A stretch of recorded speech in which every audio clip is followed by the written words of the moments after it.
Ayo syuting nih. Assalamualaikum warahmatullahi wabarakatuh.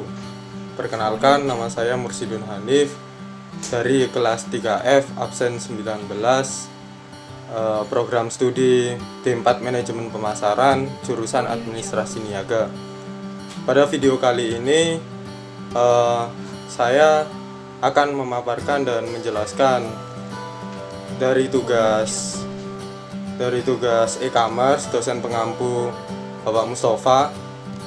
Pertanyaannya yaitu apa yang berubah di pasar dari aspek perilaku konsumen dan perilaku bisnis. Jadi pada mulanya wabah COVID-19 ini masuk ke Indonesia sekitar awal Maret dan sudah terjangkit 2 orang awalnya. Lalu pemerintah itu sendiri bertindak dengan melakukan himbauan social distancing dan physical distancing, mengurangi kegiatan di luar rumah dan mengharuskan untuk tetap berada di dalam rumah. Dengan adanya kebijakan tersebut, banyak sekali masyarakat kita ini menjadi panic buying atau panik dalam kondisi tersebut. Masyarakat pun mulai panik dan membeli sejumlah kebutuhan pokok berlebih atau disebut panic buying, mulai dari menimbun masker, hand sanitizer, dan kebutuhan pokok lainnya juga, baik belanja offline maupun online. Belanja menggunakan marketplace sangat digemari oleh masyarakat kita. Nah, ini ada data dari cnbcindonesia.com. Bisnis e-commerce seperti Bukalapak, Tokopedia, Shopee, dan marketplace lainnya mendapat berkah pada wabah corona ini. Pasalnya, konsumen gemar membeli kebutuhan mereka dari marketplace tersebut. Lalu, ini kata Direktur Eksekutif KOR Muhammad Faisal. Beliau berkata, ada pergeseran pola konsumsi dari konvensional ke online.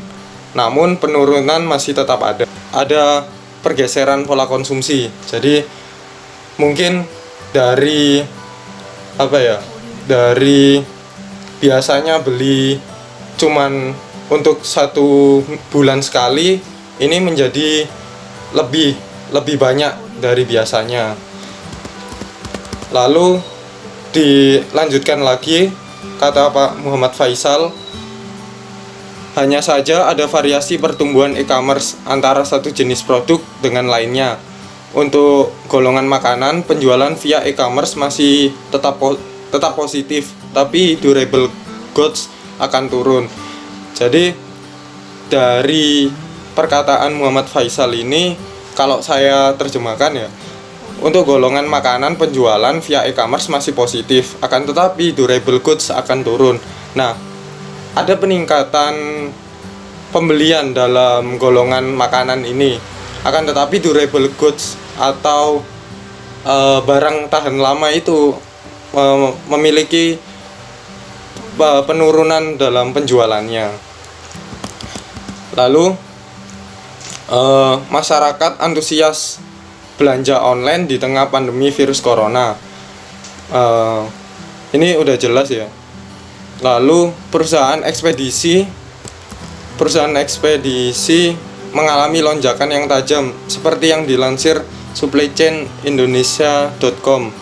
Sejak virus ini masuk di Indonesia, perusahaan pengiriman barang semakin meningkat.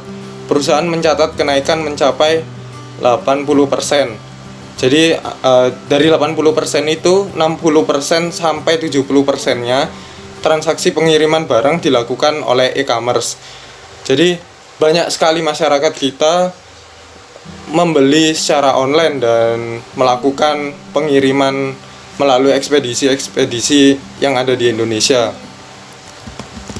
Lalu ini kata CEO JNT Express juga, Pak Robin.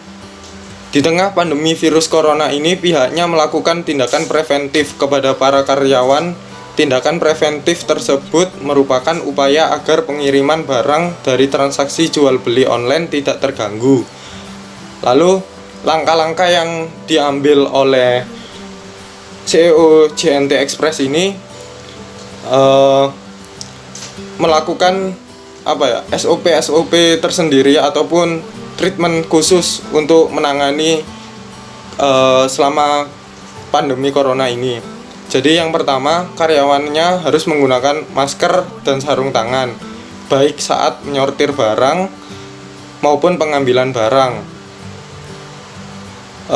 Selain itu, menyemprotkan disinfektan pada barang yang akan dikirim, sehingga setelah sampai di tangan konsumen, barang tersebut steril dari virus maupun penyakit lainnya. Selain itu, JNT Express ini, kata Pak Robin, juga menerapkan pengecekan suhu tubuh karyawan guna menjaga kondisi karyawan ini tetap fit dan terjaga lah, kayak gitu. Lalu saya akan membahas pertanyaan yang kedua, yaitu apa saja yang Anda lakukan jika Anda pelaku bisnis dengan situasi tersebut. Jadi jika saya menjadi pelaku bisnis di tengah pandemi virus corona ini, saya akan melakukan 6 langkah. Yaitu yang pertama, jadikan keselamatan karyawan, pelanggan, dan partner bisnis Anda sebagai prioritas utama. Ini perlu mengingatkan karyawan, pelanggan, mitra bisnis untuk menerapkan standar kebersihan yang baik, menghindari tempat-tempat ramai dan meminimalkan kontak sosial. Lalu yang kedua, memaksimalkan penggunaan teknologi selama proses work from home. Jadi ini dilakukan oleh pimpinan, manajer untuk membantu mempersiapkan karyawan menerapkan WFH. Contohnya menggunakan video conference dalam melakukan rapat ataupun briefing. Lalu yang ketiga, itu ada kontak mitra bisnis Anda untuk tindakan secara berkala. Jadi kita mengontrolnya itu via online kepada mitra bisnis kita. Lalu yang keempat, sarankan pelanggan untuk menggunakan mobile payment. Dengan menggunakan mobile payment seperti OVO, Link Aja, GoPay, terus transfer bank, itu meminimalisir untuk terjadinya kontak sosial dalam melakukan pembayaran online maupun offline. Lalu yang kelima, manfaatkan akun sosial media bisnis. Jadi memanfaatkan akun sosial media bisnis untuk berinteraksi dengan customer. Tujuannya untuk meningkatkan loyal terhadap perusahaan kita, seperti itu. Jadi di tengah pandemi virus corona ini, banyak sekali masyarakat kita menggunakan sosial medianya lebih intens dan lebih sering dibuka. Nah, ini bisa kesempatan bagi kita untuk berinteraksi kepada customer kita. Lalu yang keenam, yaitu manfaatkan ads atau iklan yang ada di internet maupun sosial media. Tujuannya untuk lebih bisa mempromosikan dan memperkenalkan produk yang kita jual. Seperti yang saya katakan tadi, di tengah wabah corona ini banyak sekali masyarakat kita lebih intens membuka internet dan sosial media mereka sebagai